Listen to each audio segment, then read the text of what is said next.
going to start by trying to second guess what you're interested in. I think one of the things that fascinates people is, how do you become an entrepreneur? There was a moment, and I can remember it really well, and I had what I can only describe as this entrepreneurial seizure. And an entrepreneurial seizure, if you haven't had one of these, is this incredible frustration that the world is not the way that you want it to work. Just working on the back of an envelope, I suspect that individuals in this country have deposited more than £1 billion of their own money with platforms to lend or invest in businesses. And they've never met or even spoken to a single representative of those platforms, which is extraordinary to me. I didn't like the way it was being done. To be honest, I still don't like it. All the terms are dictated by the companies. They dictate the valuation, they dictate the investment terms, they dictate the share class even. And they naturally dictate them in their own favor. Whereas with business angels, and the early stage companies they invest in, is all part of a conversation, is all part of a negotiation. And I could see this huge difference between what business angels were investing in and what the crowd was investing in. And that's really why I started SyndicateRoom. I started SyndicateRoom because I wanted to allow online investors to have access to the same investments that people like Jonathan were having access to. So that is the funding gap, which is sort of angel funding is in the sweet spot of around about $500,000. VCs tend to want 5 million plus. And then there's this big gap in between where companies really struggle to raise between $500,000 and 5 million. And this is really why I was so excited when I heard the pitch from Goncalo in terms of SyndicateRoom.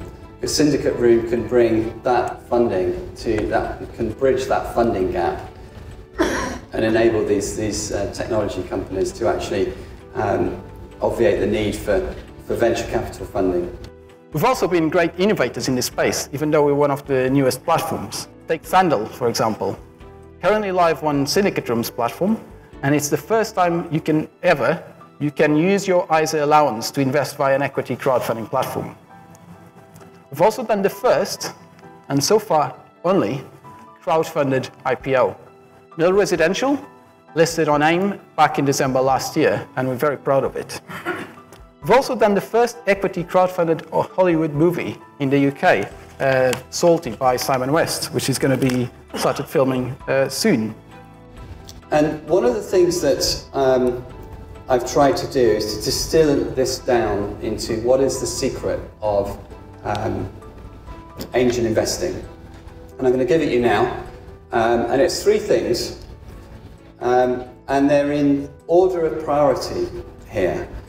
And I found that these are the most important things. And when I have gone outside of these 3 rules, inevitably, I've been disappointed and the companies have failed to perform or ended up in the land of the living dead. And the first one you probably won't be surprised to hear is all about team. It's got to be the team, it's got to be the founder, it's got to be the passion. The next thing, which is, sounds strange, but I've just been burnt so many times by this, is getting seduced, as I say, by this wonderful new gadget or widget, technology. And I'm a geek. I'm a geeky person. I love dweebing about in the lab and getting, dweebing about with test tubes and doing experiments. So I get very easily seduced by this. But the thing you've got to remember is that this piece of technology that you're being seduced by has to have customers, because without customers, it ain't going anywhere. And then the third thing is a bit boring, but again, it's important, and that is it going to really make a difference? Is it a platform technology? Is it something that is going to really be disruptive? Just recently we launched the Investors Academy together with top-tier law firm Taylor Wessing, whereby we give the knowledge, the set of skills, the set of tools for online investors to become informed investors. Because ultimately, we believe, or we know, that better informed investors will realize the value of what SyndicateRoom stands for. We're going to be raising £1.2 million at £7.3 million pre-money valuation. But there's a catch, however. The limit for investors is up to £5,000 per investor. You see, we're in this really fortunate position that we're already oversubscribed. In fact, we oversubscribed many times over. But we've turned down quite a lot of the investment from business angels that I respect hugely, because we wanted our members to be part of this funding round. And our members, you, are the reason why we're here today. Therefore, we think that you should be able to join in our success. It's not about the money. Remember, we're already oversubscribed. We're capping at 5K. It's about the journey. And who better to share this journey with than with you? Honestly, I can't think of anyone else better. I've come all the way from Dubai to ask you this question. Well done. Thank you. The question I've got for Jonathan is, so you're the lead investor. You have the same terms. Does that mean you're limited to £5,000 as well? You're quite right that it's been capped for everybody else. I wanted to take the entire round. Jonathan is at a loss here because Jonathan has been capped to 0, because everything that Jonathan is investing is actually a legal authorization. It's a legal requirement because Jonathan is an existing investor and it's based on the preemption rights. And Jonathan is investing. The cap is what Jonathan was legally entitled to. In what way are you more profitable than competitors that will come after your market? For us, we weren't the first equity crowdfunding platform, but we were the first to do this model where we would pair up with the angels and the angel networks. And what we've developed over the last couple of years is a strong relationship with a lot of the networks, and to have that relationship kind of keeps some of the competitors going out, because we've got those angel networks coming in and working with us, and it's working well. If it's working well with us, why would they need to go to someone trying to replicate our model?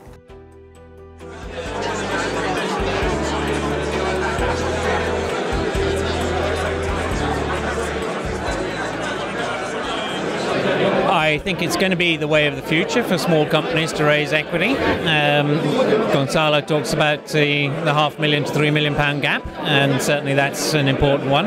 I think that we're at a stage in the evolution of this industry that's really exciting because the business models are still being developed and you have a lot of competition and people coming at the same problem from slightly different angles.